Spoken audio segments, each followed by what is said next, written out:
வணக்கம். ஸோ நம்ம இன்னைக்கு என்ன பார்க்க போறோம்னா 8th ஓல்டு புக் தான் பார்த்துட்டு இருக்கோம். ஸோ அதில் பார்த்தோம்னா ஏற்கனவே 1, 2 இந்த 2 இயலுமே நம்ம முடிச்சிட்டோம். இன்னைக்கு நம்ம பார்க்க போகிறது பார்த்தோம்னா 3வது இயல் தான். ஸோ 3வது இயல் என்னென்ன இருக்குன்னு சொல்லிட்டு ஒரு டைம் பார்த்துக்கலாம். திருவள்ளுவ மாலை, நலவெண்பா, உலகம் உள்ளங்கையில், ஆவணம், இயல்பு வழக்கு, தகுதி வழக்கு. ஸோ இதுதான் நம்ம பார்க்க போகிறோம். வாங்க. ஸோ திருவள்ளுவ மாலை இதில் இருக்க ஒவ்வொரு லைனுமே ரொம்பவே முக்கியம். திணையளவு போதா சிறுபுல் நீர் நீண்ட பனையளவு காட்டும் படித்தால் மனையழகு வல்லைக்கு உறங்கும் வளநாட வள்ளுவனார் வெள்ளை குரட்பா வெறி அப்படின்னு சொல்லிட்டு கபில் எழுதியிருக்காங்க. ஸோ ரொம்பவே முக்கியமான ஒரு பாடல். ஓகேங்களா. ஸோ திணையளவு போதா சிறுபுல் நீர் நீண்ட பனையளவு காட்டும் படித்தால் மனையழகு வல்லைக்கு உறங்கும் வளநாடு வள்ளுவனார் வெள்ளை குரட்பா வெறி அப்படின்னு சொல்லிட்டு பாடிக்காங்க. ஓகே, எழுதுறது கபிலர். ஸோ உலக்கைப்பாட்டின் இன்னிசை கேட்டு கண்ணுறங்கும் கோழிகளை உடைய வளநாட்டு மன்னனே சிறு புல்லின் தலையில் உள்ள திணையளவினும் சிறு பனி நீர் நெடிதுயர்ந்த பனைமரத்தின் உருவத்தை தன்னுள் தெளிவாக காட்டும். அதுபோல வள்ளுவரின் குரல் வெண்பாக்கள் அரிய பொருட்களை தம்மகத்தை அடக்கி மிக தெளிவாக காட்டுகின்றன அப்படின்றாங்க. ஸோ இது ஒரு ப்ரீவியஸ் கொஸ்டின். வல்லைனா என்னன்னா நெல் குத்தும் போது பெண்கள் பாடப்படும் ஒரு வகை பாட்டு. அழகுனா கோழி, ரொம்ப முக்கியமானது. அழகுனா கோழி. ஓகே, ஆசிரியர் பார்க்கலாம். திருவள்ளுவ மாலை எழுதுனது யாருன்னா ஆசிரியர் யாருன்னா கபிலர். ஓகே, இவர் 2ஆம் நூற்றாண்டை சேர்ந்தவர்னும் சங்க காலத்திற்கு பின் வாழ்ந்தவர் அப்படின்னு சொல்லுவாங்க. ஓகேங்களா. சங்க காலத்திற்கு பின் 2ஆம் நூற்றாண்டு. ஓகே, இது திருவள்ளுவ மாலையா எழுதுனது கபிலரா? வள்ளுவ குரல் எத்தனை அடி வரும்? 2 வருமா? 2 அடி. ஸோ 2ஆம் நூற்றாண்டு அப்படின்னு வச்சுக்கலாம். ஓகே, இன்னும் குறிப்பு பார்க்கலாம். திருக்குறளின் சிறப்பினை உணர்ந்த திருவள்ளுவ மாலை என்னும் தனிநூல் இருந்தது. இந்நூலின் ரொம்ப முக்கியம். இந்நூலில் 55 பாடல்கள் உள்ளன. எத்தனை? 55 பாடல்கள் உள்ளன. 53 புலவர்கள் பாடியுள்ளன. ஓகேங்களா. மொத்தமா 55 பாடல்கள் இருக்கு. அதுல 53 பாடல் புலவர்கள் சேர்ந்து பாடினதான் இந்த 55 பாடல். திருவள்ளுவ மாலை ஒருத்தவங்க மட்டும் பாடினது கிடையாது அப்படின்றாங்க. ஓகேங்களா. ஸோ நம்ம இப்போ கொடுத்துருக்கிறது 3வது பாடல் அப்படின்னு சொல்கிறாங்க. இது அறிவியல் அணுகுமுறையை சார்ந்தது அப்படின்றாங்க. ஏன்னா பார்த்தோம்னா இப்போ எப்படி டெலஸ்கோப்பில் பார்க்கும்போது சின்னதாக இருக்கிறத பெருசாக காட்டும், அந்த மாதிரி தான் பனித்துளியில் சின்னதாக இருக்கிற பனை மரம் பெருசாக காட்டும் அப்படின்ற மாதிரி ஒரு அறிவியல் அணுகுமுறை சொல்லியிருக்காங்க அப்படின்னு சொல்லியிருக்காங்க. ஓகேங்களா. ஃபஸ்ட்டு 53 புலவர்கள் எழுதுனா 55 பாடல்கள் கொண்டது தான் திருவள்ளுவர் மாலை. ரொம்ப முக்கியமான விஷயம். ஓகே, ஓமை சிறுபுல்லில் தலையில் திணையளவிலும் சிறுபனி நீர் நெடுதுயர்ந்த பனைமரத்தின் உருவத்தை தன்னுள் தெளிவாக காட்டும். அதான் சொல்லியிருக்காங்க. ஓமைக்கப்படும் பொருள் என்னன்னு பார்த்தோன்னா வள்ளுவரோட குரல் வெண்பாக்கள் அரும்பெரும் கருத்துக்களை தமிழகத்தை அடக்கி காட்டும் அப்படின்னு சொல்றாங்க. ஓகே, அறிவியல் கருத்து இதில் என்ன சொல்லியிருக்காங்கன்னா ஒளியை கோட்டம் அடைய செய்வதனால் தழுவில் உள்ள பொருளின் உருவத்தை அண்மையில் தோன்றுபடி செய்யலாம் அப்படின்னு சொன்னதான் யாரு? கலிலி. அது நமக்கு நல்லாவே தெரியும். ஓகேங்களா.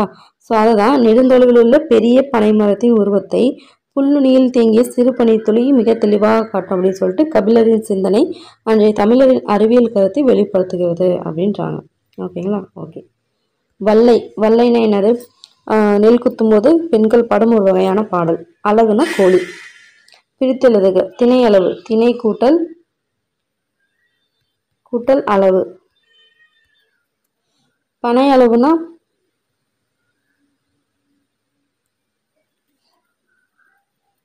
திணைக்கு பதிலாக பனை போட்டுக்கோங்க. பனையளவு.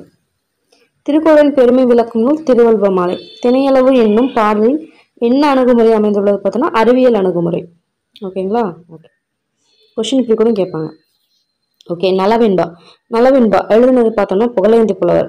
ஓகே, சுயம்வர காண்டம் முன்கதை சுருக்கம் என்ன பார்த்துக்கலாம். நிடத நாட்டு மன்னன் தான் நலன். இது ஒரு ப்ரீவியஸ் கொஸ்டின்.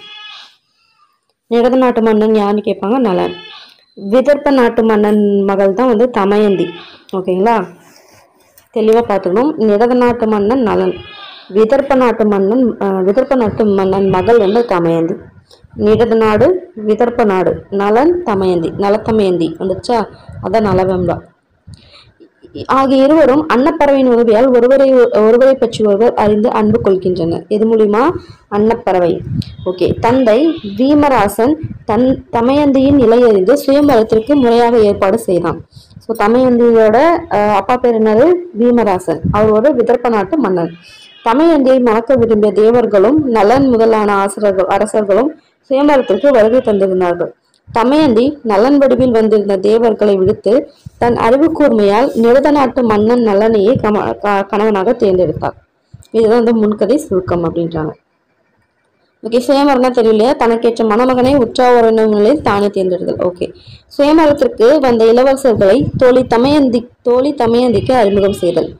ஆலிவடி அம்பு வளம்ப நின்றானும் அன்றொருக்கால் ஏலிசை நூல் சங்கத்து இருந்தானும் நீலுசும்பின் நல்தேவர் தூது நடந்தானும் பாரதப்போர் சென்றானும் கண்டாய் இச்சே அப்படின்னு சொல்லியிருக்காங்க. பொருள் என்னன்னா, தோழி வந்து தமயந்திடம் எண்ணற்ற அரக்கர்களை கொன்று கரைப்பழிந்த அம்புகளை கடல் நீரில் கழுவியவன், முன்னொரு காலத்தில் ஏலிசை சங்கத்துக்கு தலைவனாக இருந்தவன், தெய்வ இயல்பு பொருந்திய பாண்டவர்களுக்காக தூது சென்றவன், பாரத போரின் வெற்றிக்கு காரணமானவன் இந்த எதுக்குல தோன்றலை அப்படின்னு சொல்றாங்க. ஸோ ஆலினா கடல், வடி அம்பு அப்படின்னா வடிக்கப்பட்ட அம்பு, விசும்புனா வானம், செற்றான்னா வென்றான். ஓகே. தெரியல் இவன் கண்டாய் செங்கழு நீர் மொட்டை அரவின் பசுந்தலை என்றெஞ்சி இரவெல்லாம் பிள்ளை குறுகிறங்கு பேரைப்புல் தாளாட்டும் வல்லை குறுநாடர் மண் அப்படின்ட்டாங்க. ஸோ செங்கழு நீர் மலரினது மொட்டினை பாம்பின் தலை என எண்ணி அச்சமுற்று இரவெல்லாம் நாரை குஞ்சு வாய்விட்டு அலற அதன் தாய்ப்பறவை தாளாட்டி கொண்டிருக்கும். ஸோ வல்லைக்கொடியின் மலிந்த குறுநாட்டு மன்னன் தான் இவர் அப்படின்னு சொல்லிட்டு ஒவ்வொருத்தரை இன்ட்ரடியூஸ் பண்றாங்களாமா. அரவுனா பாம்பு, பிள்ளை குறுகுனா நாரை குஞ்சு, வல்லைனா ஒரு வகை நீர்கொடி. ஓகேங்களா? அங்க ஒண்ணு பார்த்தோம் வல்லை அப்படின்னு சொல்லிட்டு இந்த வல்லை இது வேற. ஓகே. வண்ணக்குவளை மலர்வவ்வி வண்டெடுத்த பண்ணின் செவி வைத்து பைங்குவலை உண்ணாது அருங்கடா நிற்கும் அவந்தி நாடு ஆளும் இருங்கடா யானை இவன். ஸோ அழகிய குவளை மலர்கள் எருமை கடாக்கள் உண்ண முனைந்த போது அம்மலரில் இருந்த வண்டுங்கள் எழுப்பி இன்னிசை கேட்டு உண்ணாமல் மயங்கி நிற்கும் அத்தகைய வளமுடைய அவந்தி நாட்டு ஆளும் ஆண் யானை போன்றவன் இவன். கடானா எருமை, வவ்வினா கவ்வி. வவ்வினா என்னது? கவ்வி. கூன்சங்கின் பிள்ளை கொடிப்பவள கோடெறிந்து தேன்கழியில் வீலத்திரை கரத்தால் வான்கடல் வந்து அந்தோ என எடுக்கும் அங்கநாடு ஆளுடையான் செந்தேன் மொழியா இச்சை. அதாவது தேன் போலும் இனிய மொழி பேசும் தமயந்தியை வளைந்த சங்கின் குஞ்சுகள் பவளக்கொடியின் கொம்புகள் தடுப்பதால் தடுமாறி தேன் வழிந்தோடும் உப்பங்கழிகளில் விழும். அதை கண்டு மனமிறங்கி கடல் தன் அலைக்கைகளால் சங்குகளை அள்ளி வந்து கரை சேர்க்கும் அத்தகைய அங்க நாட்டை ஆளும் அரசன் இவன். உப்பங்களில் நெய்தல் பூக்கள் மலர்ந்திருக்கும், அவற்றிலிருந்து தேன் வழிவதால் தேன்களி அப்படின்னு சொல்லுவாங்க. ஓகேங்களா? ஓகே. சொற்பொருள் பார்க்கலாம். சங்கின் பிள்ளைகள்னா சங்கு குஞ்சுகள், கொடினா பவளக்கொடி, கோடுனா கொம்பு. Previous question. கோடுனா கொம்பு, களினா உப்பங்களி, திரைனா அலை. அடுத்து வெல்வாலை காலை மீன் மேதி குளமெலும்ப கல்வார்த்த தாமரையின் காடுலக்கி புல்லோடு வண்டீரிய செல்லும் மணிநீர் கலிங்கர்கோன் தன் தெரியல் தேர்வேந்தன் தான். அதாவது தேன் சொரியும் தாமரை தடாகத்தை எருமைகள் கலக்கின்றன. அதனால் வெள்ளை நிறமுடைய இளம் வாழை மீன்கள் செந்தாமரை பூக்கள் மேல் பாய்கின்றன. அந்த தாமரை மலர்கள் இருந்த வண்டுகளும் அன்னப்பறவைகளும் அஞ்சி பறக்கின்றன. அத்தகைய தெளிந்த நீர் வளமுடைய கலிங்க நாட்டின் மன்னன் இவன் அப்படின்னு சொல்றாங்க. மேரி எருமை, கல்னா தேன், புல்னா அன்னம். ஓகேங்களா? புல்னா அன்னம், பறவைன்னு சொல்லுவாங்க. கல்னா தேன், மேரினா எருமை. ஓகே. காவலரை தன் சேடி காட்டக்கண்டு ஈடுருவர் தேவநலன் உருவா சென்றிருந்தார். பூவரைந்த மாசிலா பூங்குழலால் மற்றவரை காண நின்றூசலாடென்றால் உளன். அதாவது சுயமர மண்டபத்தில் குழுமிய அரசர்களின் குலம் புகழ் பெருமைகளை தோழி விளக்கி சொல்ல கேட்ட மலசுடைய அழகி கூந்தலுடைய தமயந்தி நலனுருவத்தில் வீற்றிருந்த தேவர்கள் நால்வரை கண்டு இவர்கள் யார் உண்மையான நலன் என தடுமாறி தவித்தபடி நின்றார். சேரினா தோழி, ஈருருவர்னா நால்வர், ஊசலாடுனா மனம் தடுமாறினார். அடுத்து மின்னம் தார் வீமந்தன் மெய்மரபில் செம்மை சேர் கன்னியான் ஆகில் கடிமாலை அன்னம்தான் சொன்ன வனைச்சூட்ட அருளென்றால் சூழ்விதியின் மன்னவனை தன் மனத்தை வைத்து. அதாவது ஒளிச்சிந்தும் அழகிய மாலையணிந்த வீமராசன் குடியில் தோன்றிய உத்தம கன்னி பெண் நான் என்பது உண்மையானால் அன்னப்பறவை தூதாக வந்து முன் சொன்ன அந்த நலனுக்கே மனமிக்க இம்மாலையை நான் அணிவிக்க என் நல்வினை பயனை எனக்கு துணை செய்வதாகுக அப்படின்னு சொல்லிட்டு நலனை மனதில் நினைத்தபடி தமையந்தி வேணினான். செம்மை சேர்னா புகழ்மிக்க, கடிமாலைனா மணமாலை, என்ன சொல்லுவாங்கன்னா உரிச்சுட்டடுன்னு சொல்லுவாங்க. ஓகே. சூழ்விதி அப்படின்னா நல்வினை, தார்னா மாலை. கண்ணிமைத்தல் ஆளாடிகள் காசினியில் தோய்தலால் வண்ண மலர் மாலை வாடுதலால் எண்ணி நருந்தாமரை விரும்பும் நல்லுதலே அன்னால் அறிந்தால் நலன் தன்னை ஆங்கு. அதாவது மனமிக்க தாமரை மலரில் விரும்பி உரைகின்ற திருமகளை போன்ற தமயந்தி நலனின் கண்ணிமைத்ததாலும் கால் நிலம் தேய்த்ததாலும் அழகு மாலை வாடுதலாலும் ஆராய்ந்து அவ்விடமிருந்த உண்மையை நலனை கண்டறிந்தார். ஸோ காசினி அப்படின்னா நலம், நிலம், நன்னுதல்னா நல்ல நெற்றி. விண்ணரசர் எல்லாரும் வெல்கி மனஞ்சுலுங்க கண்ணகல் ஞாலம் களி கூற மன்னரசர் வன்மாலை தன்மனத்தை சூட வயவேந்தை பொன்மாலை சூட்டினால் பொன். ஸோ விண்ணக வேந்தர்கள் நாணத்தினால் உள்ளம் வெறுப்படையவும் அகன்ற இவ்வுலகமெல்லாம் மகிழ்வுடையவும் மன்னரசர் அனைவரும் பகையுணர்வு கொள்ளவும் வெற்றி வேந்தன் ஆகிய நல்லனுக்கு தமையந்தி பொன்மாலையை சூட்டினாள். ஸோ வெல்கினா நாணி, களிக்கூறனா மகிழ்ச்சி பொங்க, வயவேந்தனா வலிமை மிக்க அரசன். அது வந்து யாரை குறிக்கணும்? நலன். தின்தோல் வயவேந்தர் சென்னா மறைமுகம் போய் வெண்தாமரையாய் வெளுத்தவே ஒன்தாரை கோமாலை வேளாண் குளமாலை வேர்க்கண்ணால் பூமாலை பெற்றிருந்த போது. ஸோ ஒளிவீசும் முத்துமாலையை அணிந்த வெற்றிவேலனாகிய நலனுக்கு வேல் போலும் கண்களுடைய தமையந்தி மணமாலை சூட்டினாள். அப்போது சுயம்பரத்திற்கு வந்திருந்த வலிய தோள்களுடைய தேவர்களின் செந்தாமரை மலர் போலும் முகங்கள் வெண்தாமரை மலர் போல் ஏமாற்றால் வெளுத்தன. ஸோ ஒன்தாமரைனா ஒளிமிக்க மலர் மாலை. அடுத்து மல்லல் மருகில் மடனாகு உடனாக செல்லும் மலவிடை போல் செம்மாந்து மெல்லியலால் பொன்மாலை பெற்ற தோளோடு புறப்பட்டான் நன்மாலை வேளாண் நலன். ஸோ வளம் பொங்கும் அரச விதியில் இளம்பசு உடன் வர செல்கின்ற இளங்காலையை போல் மெல்லிய கொடி போன்ற தமையந்தின் மணமாலையை பெற்ற நலன் பெருமிதத்தோடு தன்னகர் புறப்பட்டான். மல்லல்னா வளம், மடநாடுனா இளைய பசு, மடநாடுனா இளைய பசு, மலவிடைனா இளங்காலை, நாகுனா பசு, விடைனா இளங்காலை, செம்மாந்துனா பெருமிதத்துடன், மருகுனா அரசு வீதி. ஓகே, அவ்வளவுதான், முடிஞ்சு போச்சு. 11 பாடு. இதுல வந்து இது பண்றது என்னன்னா இந்த சொற்பொருள் வந்து படிச்சுக்கோங்க. பெருசா மீறி எதுவுமே ரொம்ப தேவை கிடையாது. ஜஸ்ட் வந்து சொற்பொருள் பார்த்துக்கோங்க. ஓகேங்களா? ஓகே. ஆசிரியர் குறிப்பினா பார்க்கலாம். நலவெண்பா எழுதுனது பார்த்தோம்னா புகழேந்தி புலவர். பிறந்த ஊர் பார்த்தோம்னா தொண்டை நாட்டின் பொன் விளைந்த களத்தூர். அதாவது இப்ப காஞ்சிபுரத்துல இருக்க பெருங்களத்தூர் இல்லையா, அதுதான் வந்து அப்ப தொண்டை நாட்டு பொன் விளைந்த களத்தூர் அப்படின்வாங்க. அதுதான் சிறப்பு. என்னன்னா வரகுண பாண்டியன் அவைப்புலவர் ரொம்ப முக்கியமான ஒரு பாயிண்ட். ஸோ வரகுண பாண்டியனோட அவைப்புலவர் யாரு? புகழேந்தி புலவர். ஆதரித்த வள்ளல் யார் பார்த்தோம்னா சந்திரன் ஸ்வர்கி. ஸோ வந்து கம்பரை ஆதரித்த வள்ளல் வந்து சடையப்ப வள்ளல். அதே மாதிரி உமர் புலவருக்கு ஒருத்தர் இருப்பார் இல்லையா, ஸோ அந்த மாதிரி இவருக்கு பார்த்தோம்னா சந்திரன் ஸ்வர்கி. ஓகேங்களா? ரொம்ப முக்கியம் பார்த்துக்கணும். இவர் எந்த காலம் பார்த்தோம்னா 12ஆம் நூற்றாண்டு. கம்பரும் முட்டக்கூத்தர் இவர் காலத்தில் வாழ்ந்தாங்கன்னு சொல்லி நம்ம படிச்சிருப்போம் இல்லையா. கம்பரும் முட்டக்கூத்தரும் புகழேந்தி புலவர்ல ஒரே சமயத்தவங்க. ஓகே. எனது புகழேந்தி புலவர் ஆசிரியர். பிறந்தவர் தொண்டை நாட்டின் பொன் விளைந்த களத்தூர், அதாவது காஞ்சிபுரம் மாவட்டத்தில் இருக்க பெருங்களத்தூர். சிறப்பு பார்த்தோம்னா வரகுண பாண்டியனோட அவைக்கள புலவர். ஆதரித்த வள்ளல் பார்த்தோம்னா சந்திரன் ஸ்வர்கி. காலம் 12ஆம் நூற்றாண்டு. கம்பரம் ஒட்டக்கூத்தர் இவர் காலத்தில் வாழ்ந்தவங்க. ஓகே. வெண்பா யாப்பில் காப்பிய பொருளை தொடர்நிலை செயலாய் பாடிய சிறப்பினால் இவர் வெண்பாவிற் புகழேந்தி அப்படின்னு சொல்றாங்க. இவருக்கு இன்னொரு பேர் இருக்கு, வெண்பாவிற் புகழேந்தி. அதாவது வெண்பா யாப்பில் காப்பிய பொருளை தொடர்நிலை செயலா பாடியிருக்காரு. ஓகேங்களா? இது நோட் பண்ணணும், ஸ்டேட்மெண்ட்ல கொடுக்க வாய்ப்பு இருக்கு. ஓகே. நூல் குறிப்பு பார்க்கலாம். நலவெண்பா என்பது நலனது வரலாற்றை வெண்பாக்களால் கூறும் நூல் என விரிந்து பொருள் தரும். நலவெண்பனா என்னது? நலனது வரலாற்றை வெண்பாவால் சொல்றதுனால இது நலவெண்பா. இந்நூல் வந்து சுயமரம் காண்டம், கலித்தொடர் காண்டம், கலிநீங்கு காண்டம் என்று 3 காண்டம் இருக்கு. ரொம்ப முக்கியம். 3 காண்டம், 431 வெண்பாக்கள் இருக்கு. ஓகேங்களா? 3 காண்டம், 431 வெண்பாக்கள். என்னென்ன காண்டம் பார்த்தோம்னா சுயமர காண்டம், கலித்தொடர் காண்டம், கலிநீங்கு. கலின்னு வரும் ரெண்டுமே, தொடர் நீங்கு. சுயமரம், கலித்தொடர், கலிநீங்கு. 3 காண்டம், 431 வெண்பாக்கள். ஓகேங்களா? ஓகே.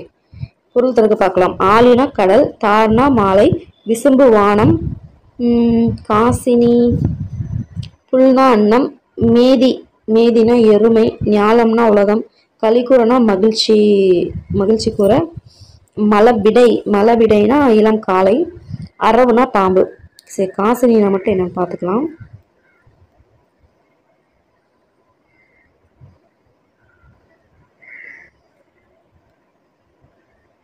ஸோ இந்த மாதிரி டிஃப்ரெண்ட்டாக இருக்கிறது வந்து பார்த்துக்கோங்க. ஏன்னா இந்த மாதிரி தான் கேட்பாங்க, நம்மளால வந்து கண்டுபிடிக்க முடியாது. இப்போ காசினின்னா டக்குன்னு படிக்கலைன்னா வந்து பார்த்தீங்கன்னா தெரியாது, மற்றவங்களும் தெரியாது. பட் இருந்தாலும் அது ரொம்ப ஓரளவுக்கு அதுக்காக சொற்பொருள் அந்த இது மட்டும் பார்த்துக்கோங்க. காசினினா நிலம். ஓகே, அடுத்து பிரித்தெழுதுக. பசுந்தலை, பசுமை கூட்டல் தலை. பைங்குவளை, பசுமை கூட்டல் குவளை. அது வரும். மாசு வேணா மாசு கூட்டல் இலா. செந்தாமரை, செம்மை கூட்டல் தாமரை. ஈரிருவர், ஈரிருவர் எப்படி பிரிக்கலாம்னா ஈர் கூட்டல் இருவர், அதாவது 2 கூட்டல் 2, 4 பேர் அர்த்தம். ஓகே, சுயமரம்,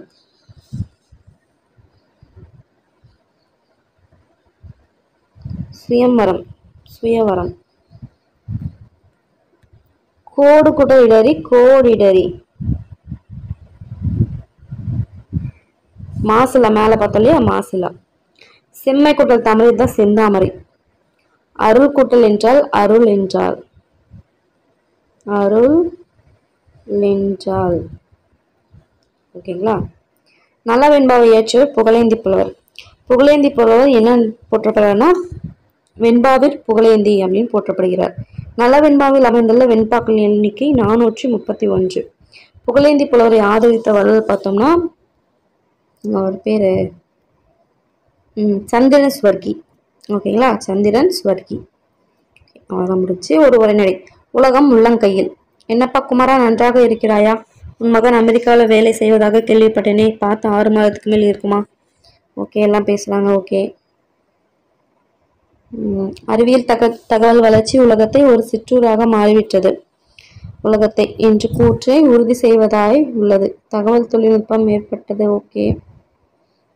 மில்லியன் கணக்குகளை செய்து காட்டும் இதை முறையாக மனித முடித்தினோம். கணினியின் தோற்றம் வளர்ச்சும் இங்குதான் இது கொஸ்டின் ஏரியா. ஸோ கணக்கிடுவதற்கு முதலில் எளிதான மணிச்சட்டம் உருவாக்கப்பட்டது.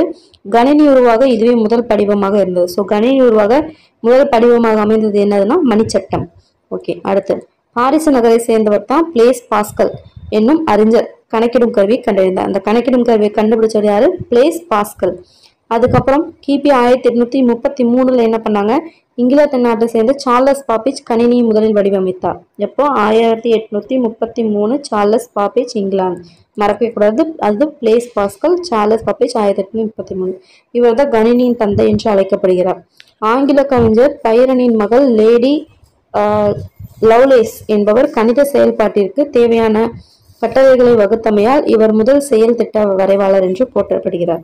ஸோ இது பார்த்தோம்னா ஆங்கில கவிஞரான பைரனின் மகள் தான் லேடி லவ்லேஸ் அப்படின்றவங்க. ஸோ இவங்க தான் கணித செயல்பாட்டிற்கு தேவையான கட்டளை வந்து இவங்க தான் பண்ணியிருப்பாங்க. ஸோ அதனால தான் இவங்கள முதல் செயல் திட்ட வரைவாளர்ன்றாங்க. ஸோ முதல் செயல் திட்ட வரைவாளர் யாரு? Lady Lovelace. இவங்க யாருன்னா ஆங்கில கவிஞர் பைரனின் மகள். அடுத்து மின்னியல் துறையில் ஏற்பட்ட வளர்ச்சி. ஹார்வர்ட் பல்கலைக்கழக கணித பேராசிரியர் ஹோவர்ட் ஜக்கன் என்பாரை IBM பொறியாளர் துணையுடன் எண்ணிலக்க கணினியை கண்டறிய தூண்டியது. இது வந்து ஹார்வர்ட் மார்க் 1 அப்படின்னு சொல்லிட்டு கண்டுபிடிக்கிறாங்க. யார் ஹார்வர்ட் மார்க் 1 கண்டுபிடிச்சது யாருன்னு பார்த்தோம்னா ஜான் பாஸ்டல். எந்த இதுனா IBM பொறியாளர் துணையோடு. ஹார்வர்ட் பல்கலைக்கழக கணித பேராசிரியர் ஹோவர்ட் ஜக்கன் அதுக்கப்புறம் பிளஸ் IBM இன்ஜினியராக இருந்த IBM இன்ஜினியர் வந்து பொறியாளர் வந்து துணையோட வச்சு ஹார்வர்ட் மார்க் 1 அப்படின்றது ஒன்று கண்டுபிடிக்கிறாங்க. இப்போது அமெரிக்காவுக்கும் ஜப்பானும் மீத்திறன் கணினியை உருவாக்க போட்டியிடுகின்றன அப்படின்றாங்க. ஓகே, கணினியின் வகைகள் என்னன்னு பார்க்கலாம். இப்போ என்னென்ன இதெல்லாம் இருக்கு பார்த்தோம்னா கணினி, மடிக்கணினி, கையடக்க கணினி இதெல்லாம் வந்து இருக்கு அப்படின்றாங்க. ஓகே, வேற என்ன பார்த்தோம்னா இணையம் என்னும் வடிவத்திற்கு வித்திட்டவர் யாருன்னு பார்த்தோம்னா ஜான் பாஸ்டல். ஓகேங்களா, ஜான் பாஸ்டல். இணையம் அப்படின்ற வடிவத்துக்கு வித்திட்டவர் ஜான் பாஸ்டல். ஓகே, இவர் வந்து ஒரு அமெரிக்கர். உலகெங்கும் உள்ள கணினி செய்திகளை இணைக்க இணையம் அப்படின்னு சொல்லிட்டு ஒரு விஷயத்த பயன்படுத்துகிறோம். ஓகேங்களா. ஸோ இலக்கியம், அறிவியல், வானியல், வரலாறு, புவியியல், கணிதம் இதெல்லாம் பார்க்க இது மூலமாக பண்ணுறோம். அதில் ஓகே. ஸோ அடுத்து 1960ஆம் ஆண்டில் ஒரு கணினி மற்றொரு கணினிக்கு செய்தி மாற்ற மின்காந்த நாடாவை பயன்படுத்தினர். இந்த கேபிள் அந்த இது இருக்கு இல்லையா அது. 1960ல. ஓகே. இது மிகுந்த கால செலவை ஏற்படுத்தியது. இதற்கு மாற்றாக ஒரு கட்டத்திற்குள் இருக்கும் கணினிகளை எல்லாம் கம்பிச்சுருள்கள் இணைக்க ஈத்தர்நெட் அட்டை அப்படின்ற ஒரு பலகை வந்து பயன்படுத்தினர். அதாவது வந்து ஒரு குறிப்பிட்ட இதுக்குள்ள இப்போ ஆஃபீஸ் இருக்குன்னா அந்த ஆஃபீஸ்க்குள்ள இருக்க எல்லா கம்ப்யூட்டரும் வந்து இன்ஃபர்மேஷன் வந்து மாற்றிக்கலாம் இல்லையா? ஸோ அதுக்கு வந்து ஈத்தர்நெட் அப்படின்னு சொல்லுவாங்க. அந்த இதை வந்து யூஸ் பண்ணாங்க ஃபர்ஸ்ட்டு. அதுக்கப்புறமேட்டுக்கு இந்த இணைப்பு பார்த்தோன்னா குறும்பரப்பு வலைப்பின்னல் ஏற்படுது. அதான் சொன்னோம் இல்லையா, குறிப்பிட்ட அவ்வளோதான். இப்போ இவ்வளோ ஒரு ஆஃபீஸ் இருக்குன்னா ஒரு ஆஃபீஸ்க்குள்ளாரே முடிஞ்சு போயிடும். இது பார்த்தோன்னா இதை தொடர்ந்து பார்த்தோன்னா வட்டாரத்துக்குள்ளார கணினி வந்து இணைத்தனர். அது பார்த்தோன்னா அகன்ற பரப்பு வலைப்பின்னல் கொண்டது. ஸோ இந்த வலைப்பின்னல் வழியாக உலகம் முழுவதும் உள்ள கணினிகளை ஓரளவு தான் இணைக்க முடிந்தது. முழுமையாக இணைப்பை பெற செயற்கைக்கோள் வழி இணைப்பினை பயன்படுத்தி பூமியை சுற்றி நாடுகளின் மீது வளம் வரும் விண்வெளி கலங்களிடையே இணைப்பு ஏற்படுத்தப்பட்டது. இதுதான் உலகம் முழுமைக்கான வலையமைப்பு இணையம் அப்படின்னு சொல்லிட்டு பேசிச்சாங்க. ஸோ இணையம் அப்படின்னு எப்படி வந்துச்சு அப்படின்னு சொல்லிட்டு சொல்றாங்க. அது ஃபர்ஸ்ட் இது பண்ணதுன்னா ஜான் பாஸ்டல். அடுத்து சுவிட்சர்லாந்து நாட்டை சேர்ந்த பிம்பர்லி லீ எனும் இயற்பியல் வல்லுநர் 1989 உலகளாவிய வலைப்பின்னல் அப்படின்னு சொல்லிட்டு பெயரிட்டார். இதை வையக விரிவு வலை அப்படின்னு சொல்லிட்டு அழைக்கலான்றாங்க. இவ்வலையமைப்பு பல செய்திகள் அழியாமல் பாதுகாக்க உதவுகின்றன. சுவிட்சர்லாந்து. ஸோ பிம்பர்லி லீ என்னன்னா சுவிட்சர்லாந்து. இவர் வந்து ஒரு இயற்பியல் வல்லுநர். 1989 உலகளாவிய வலைப்பின்னல் அப்படின்னு சொல்லிட்டு பெயரிட்டாங்க. இது வந்து வையக விரிவு வலை அப்படின்னு கூட சொல்லுவாங்க. ஸோ இணையத்திற்கு என்னென்னலாம் தேவை அப்படின்னு பார்த்தோம்னா பேரூர் முதல் சுற்றுவரை இணையத்தின் வசதிகள் கிடைக்குதுன்னு சொல்றாங்க. ஸோ அதை பயன்படுத்த தேவையான பொருட்கள்லாம் என்னென்ன அப்படின்னு சொல்லி கேட்குறாங்க. ஃபர்ஸ்ட் பார்த்தோம்னா கணினி, இல்லைன்னா தொலைபேசி, இணைய சேவை வழங்குவர். அடுத்து பார்த்தோம்னா மாற்றி தொடர்பு மென்பொருள் இதெல்லாம் தேவை அப்படின்றாங்க. ஓகே. வேற இணைய இணைப்பு வகைகள் வேற எப்படி பண்ணலாம் அப்படின்னா தொலைபேசி வழியாக கணினியை மாற்றியும் அப்படி யூஸ் பண்ணலாம். தொலைபேசி இணைப்பு சேவை வச்சு யூஸ் பண்ணலாம். வையக விரிவு வலை அதை பற்றி யூஸ் பண்ணலாம். ஸோ இணைப்பு கம்பி வடமாற்றி, செயற்கைக்கோள் சேவை, கண்ணறை சேவை இது எல்லாமே இது பண்ணலாம் அப்படின்றாங்க. ஸோ அடுத்து என்ன கணினி வழி கல்வி. ஓகே. வீட்டிலேருந்து இது பண்ணுறது. ஓகே. அடுத்து பார்க்கலாம். தமிழம் என்னும் இணையதளம் தமிழ் எழுத்துக்களை எழுதவும் ஒழிக்கவும் கற்றுத் தருகிறது. இது தமிழம், மறக்கக்கூடாது. தமிழம். ஓகேங்களா. அடுத்து கணினியின் பயன்கள். ஓகே. இது நம்மளுக்கு நல்லா நாமளே கட் பண்ணிக்கலாம். ஓகே. இந்த கோட்ஸ் வந்து பாருங்க. கடந்த 20 ஆண்டு கணினி பயணத்தில் இணையத்தின் பங்கு மிகச் சிறந்தது என்றே சொல்லுவேன் அப்படின்னு சொல்லிட்டு யார் சொன்னது? கணினி வல்லுநர் பில்கேட்ஸ் இருக்கார் இல்லையா, அவர் சொல்றாரு. ஓகேங்களா. அந்த கோட்ஸ் பார்த்துக்கணும். ஓகே. அவ்வளோதான். ரொம்ப பெருசா இல்லை. இந்த கம்ப்யூட்டர் ஃபர்ஸ்ட் யார் கண்டுபிடிச்சாங்க, எப்போ கண்டுபிடிச்சாங்க, அடுத்து யார் கண்டுபிடிச்சாங்க, இணையம் அப்படின்னு சொல்லிட்டு வடிவமைச்சாங்க யாரு, அடுத்து பார்த்தோம்னா வேற என்ன பிம்பர்லி அவரை பத்தி, அடுத்து பார்த்தா அந்த தமிழம்ன்றது, அதுக்கடுத்து அந்த கோட்ஸ் பில்கேட்ஸ் சொன்ன கோட்ஸ். அவ்வளோதான். ஓகே. அவ்வளோ முடிஞ்சு. 20 ஆண்டுனா 20 கூட்டல் ஆண்டு. மேம்பாடு அடையனா மேம்பாடு கூட்டல் அடைய. மின்னணுவியல் மின்னணு கூட்டல் இயல். மின்னஞ்சல் மின் கூட்டல் அஞ்சல். குறிப்பு கூட்டல் எடு பெடுன்னு வரும். பல்கலைக்கழகம் இக்கு வரும் நடுவில். பதிவிறக்கம் ஊக்கு பதிலாக வி வரும். பதிவிறக்கம். கையடக்கம் கை யா டா காயம் வரும். குறுமை கூட்டல் பரப்பு.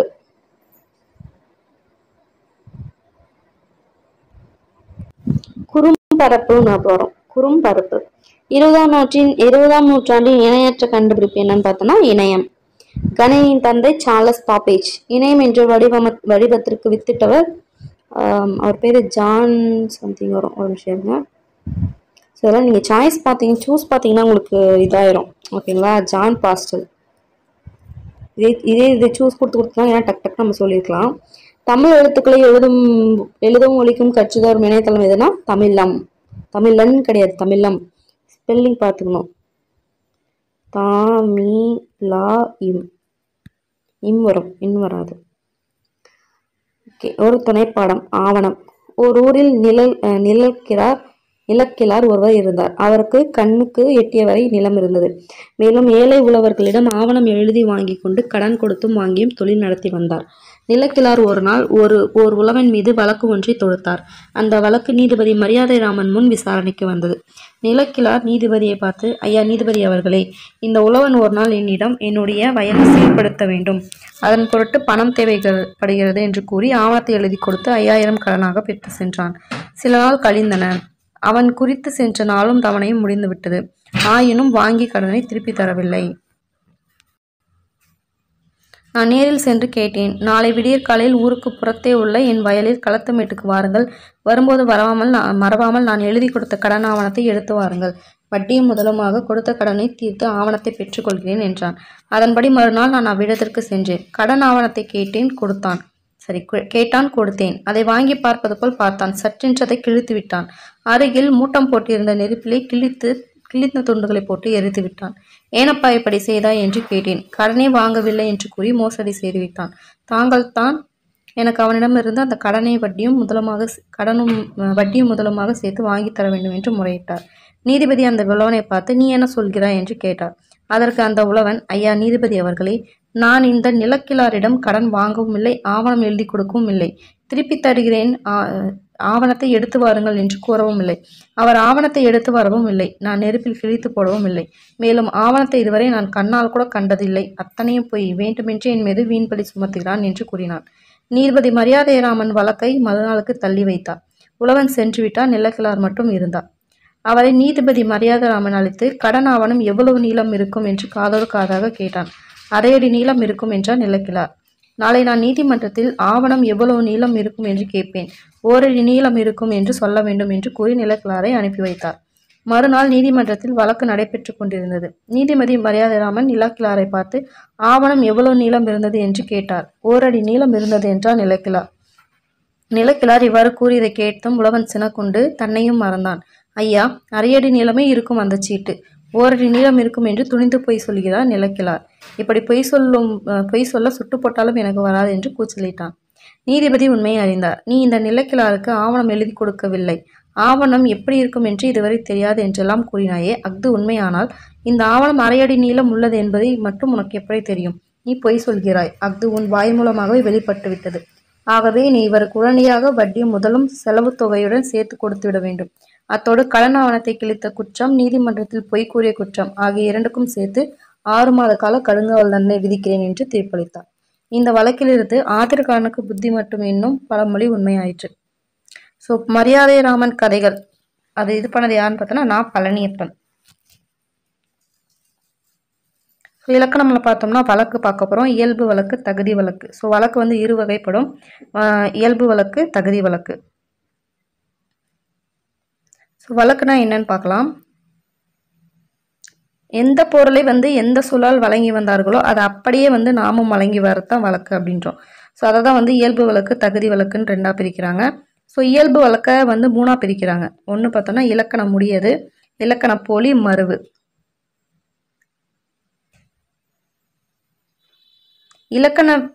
இலக்கணம் உடையது அப்படின்னா என்னன்னு பார்த்தோம்னா, இலக்கண பிழை இல்லாமல் வழங்கி வருவது தான் இலக்கணம் உடையது. ஸோ இலக்கண போலி அப்படின்னு பார்த்தோம்னா,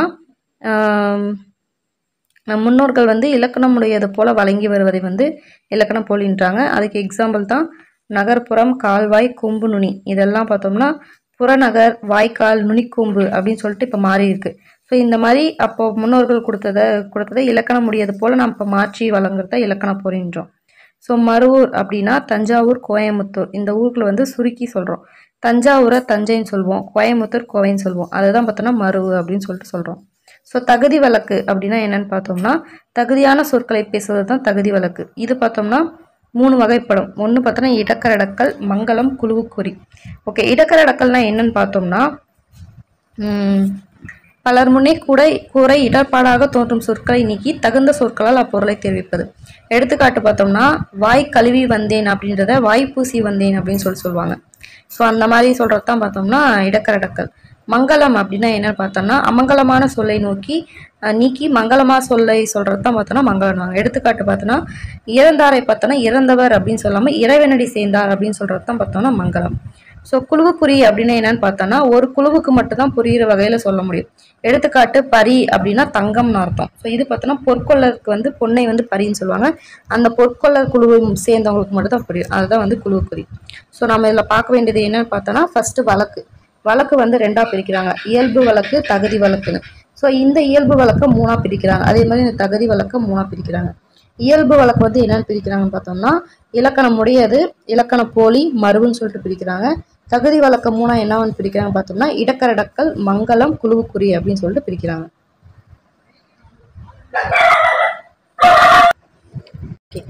சிவிரி என்பதை விசிறி என கூறுவது என்னன்னு பார்த்தோம்னா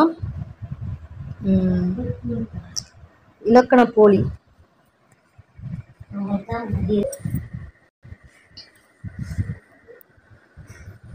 இது வந்து இலக்கண போலின்னு சொல்லுவாங்க. இறந்தார இறைவனடி சேர்ந்தார்ன்றது பார்த்தோம்னா மங்கள வழக்கு.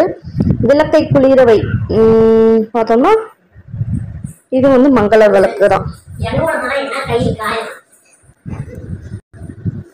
இலக்கணம் உடையது நிலம், இலக்கண போலி புறநகர், மருவு கோவை. இடக்கரடக்கல் கால் கழுவி வந்தான், மங்களம் இறைவனடி சேர்ந்தான், குழுவுக்குறி பரி.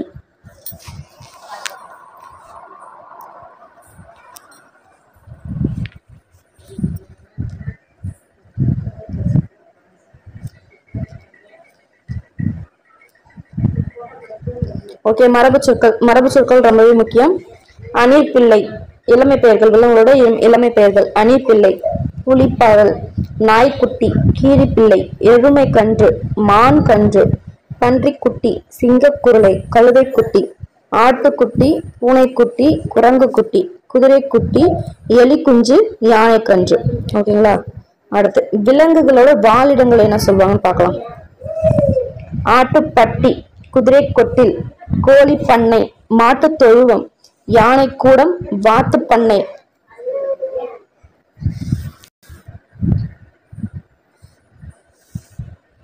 ரொம்பவே முக்கியம். ஆடு வந்து பட்டின்னுவாங்க, குதிரை வந்து கொட்டில்னுவாங்க, கோழியை வந்து பண்ணை, மாடு வந்து தொழுவம், யானை கூடம், வாத்து பண்ணை. அடுத்து வந்து எப்படி சவுண்டு ஒலி மரபு என்னன்னு பார்க்கலாம். ஆந்தை அலறும், கழுதை கத்தும், காக்கை கரையும், கிளி கொஞ்சம் இல்லைன்னா பேசும்னு சொல்லுவாங்க, குதிரை கனைக்கும், குயில் கூவும், கோழி கொக்கரிக்கும், சிங்கம் முழங்கும், நரி ஊளையிடும், புலி உருமும், மயில் அகவும், யானை பிரியும். அதே மாதிரி பார்த்தோன்னா கோழி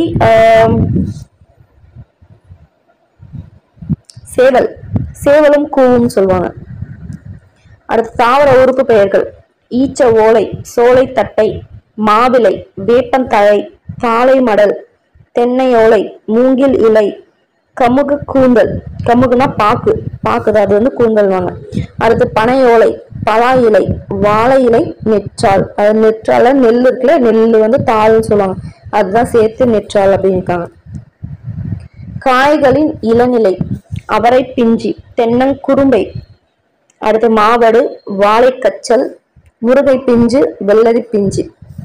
ஓகே, செடி கொடி மரங்களின் தொகுப்பிடம். ஆலக்காடு, ஆலமரம் வந்து இதாச்சுன்னா ஆலங்காடு, கம்பங்கொல்லை, பனந்தோப்பு, சவுக்கு தோப்பு, சோளக்கொல்லை, பலாத்தோப்பு, தென்னந்தோப்பு, தேயிலை தோட்டம், பூஞ்சோலை. பொருட்களின் தொகுப்பு.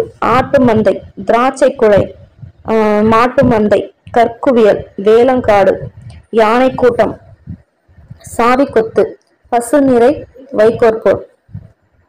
பொருளுக்கேற்ற வினை மரபு.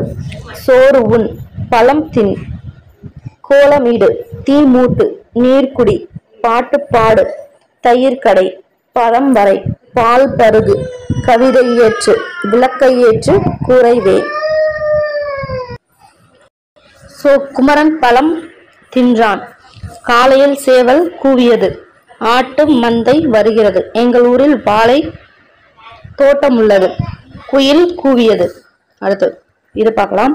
இளமை பெயர்கள். கிளிப்பிள்ளை, மான் கன்று, சிங்கக்குருளை, பூனைக்குட்டி, எருமை கன்று. அடுத்து மக்கள் கூட்டம், வீரர் படை, விறகு கட்டு, சுள்ளிக்கச்சை, வைக்கோல் போர். ஓகே, இது பொறுத்துங்க. 12னா என்ன வரும்? இது வரும். கா உ. 9 9 பார்த்தோம்னா இது 5, இது 15, இது 10. ஓகே,